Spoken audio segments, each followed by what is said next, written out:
भारत अपनी आध्यात्मिकता और संस्कृति के लिए पूरे विश्व भर में जाना जाता है।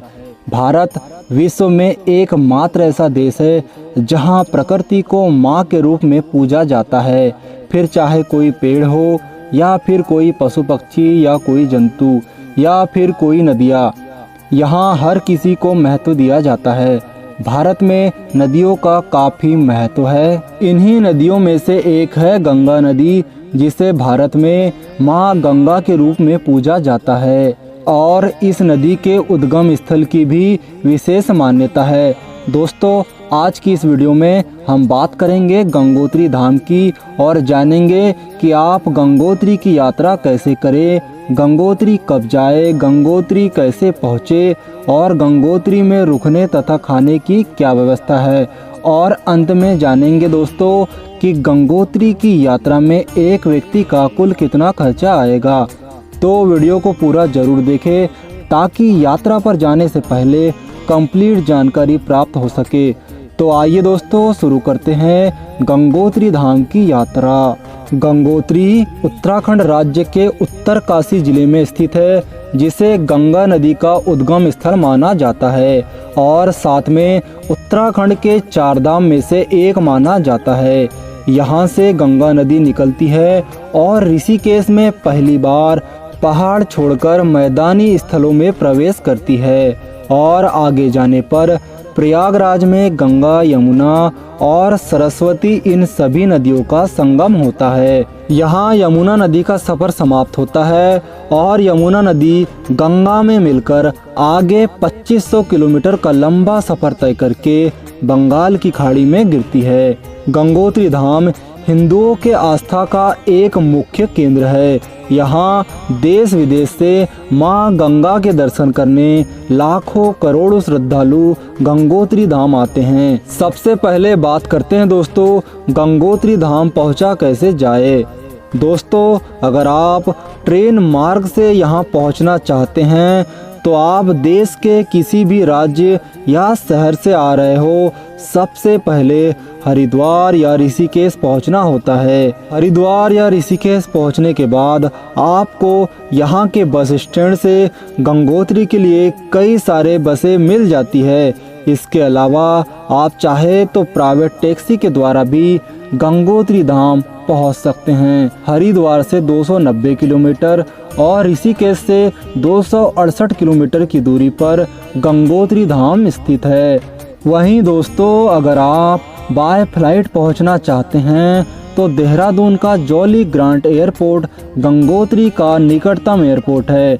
यहाँ से गंगोत्री की दूरी मात्र 225 किलोमीटर है। देहरादून पहुँचने के बाद देहरादून के बस स्टैंड से आपको गंगोत्री के लिए डायरेक्ट बस मिल जाती है। दोस्तों, गंगोत्री पहुँचने के बाद अब बात करते हैं कि गंगोत्री में रुकने और भोजन की क्या व्यवस्था है।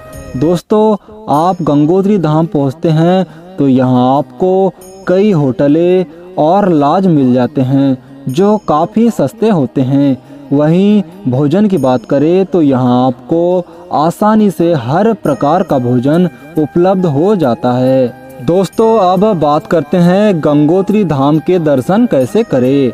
दोस्तों, जब आप गंगोत्री धाम पहुँच जाते हैं तो दर्शन करने से पहले श्रद्धालुओं को स्नान करने की सदियों से परंपरा है, जिसे निभाना पड़ता है।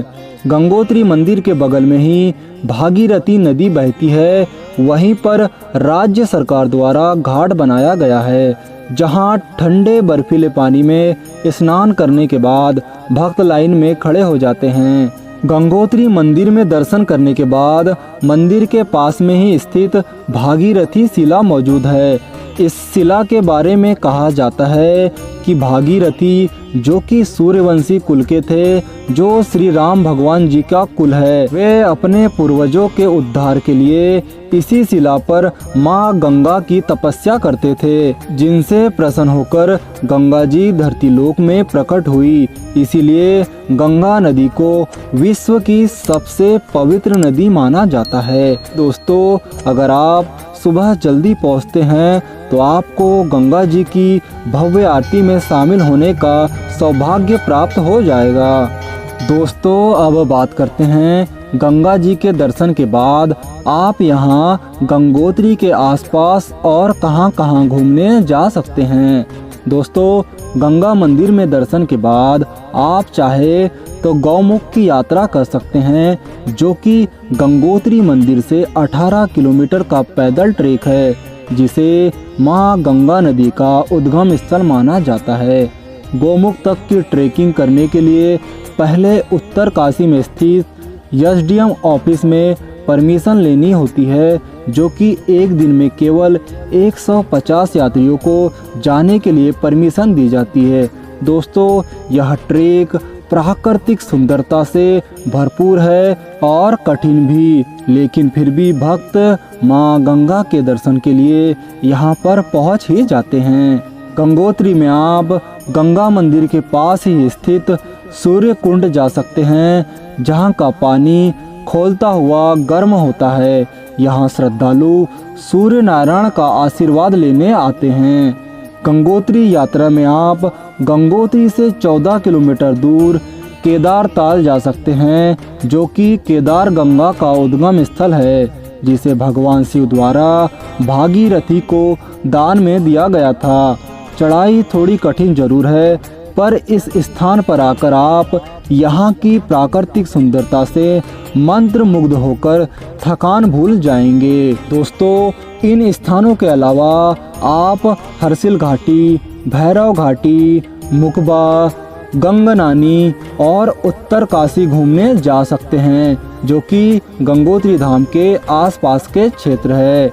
अब अंत में बात करते हैं दोस्तों कि गंगोत्री धाम की यात्रा पर कब आना चाहिए और कितने दिनों का ट्रिप प्लान बनाना चाहिए। आप में से बहुत लोगों को पता होगा दोस्तों कि उत्तराखंड के 4 धाम के कपाट 6 माह के लिए खुलते हैं तथा 6 माह बंद रहते हैं, क्योंकि यहाँ कार्तिक पूर्णिमा के बाद यानी दीपावली के बाद काफ़ी बर्फबारी होती है, जिससे रास्ते और मंदिर पूरी तरह से बर्फ से ढक जाते हैं। गंगोत्री धाम की यात्रा के लिए सबसे अच्छा समय सितंबर से अक्टूबर का होता है, क्योंकि इस समय यहाँ ज़्यादा भीड़ भाड़ नहीं होती है और जिससे रुकने और खाने की व्यवस्था अच्छी रहती है और आपको कम दामों में यहाँ पर होटल आसानी से उपलब्ध हो जाते हैं, जिससे आप कम बजट में यात्रा कर सकते हैं। तो गंगोत्री की यात्रा के लिए आप 3 दिनों का टूर प्लान बना सकते हैं, जिसमें आपको 3 से 4 हज़ार रुपये तक का खर्चा आ सकता है। इस खर्चे में आप अपने शहर से हरिद्वार पहुंचने तक का खर्चा भी जरूर जोड़ ले। तो दोस्तों ये थी गंगोत्री धाम यात्रा की कंप्लीट जानकारी। अगर आपको वीडियो अच्छी लगी हो तो वीडियो को लाइक, शेयर और चैनल को सब्सक्राइब भी जरूर करें। वहीं अगर आप यमुनोत्री धाम वाली वीडियो देखना चाहते हैं तो आपको डिस्क्रिप्शन बॉक्स में इसकी लिंक मिल जाएगी। आप चाहे तो चैनल पर जाकर भी इसे देख सकते हैं। वहीं दोस्तों अंत में जाते जाते आपसे निवेदन करना चाहूँगा कि आप जब भी किसी यात्रा पर जाए तो नेचर को क्लीन और ग्रीन जरूर रखें। मिलते हैं आपको अगली किसी वीडियो में, तब तक के लिए अपना ख्याल रखिएगा। आपकी यात्रा मंगलमय हो। जय माँ गंगा।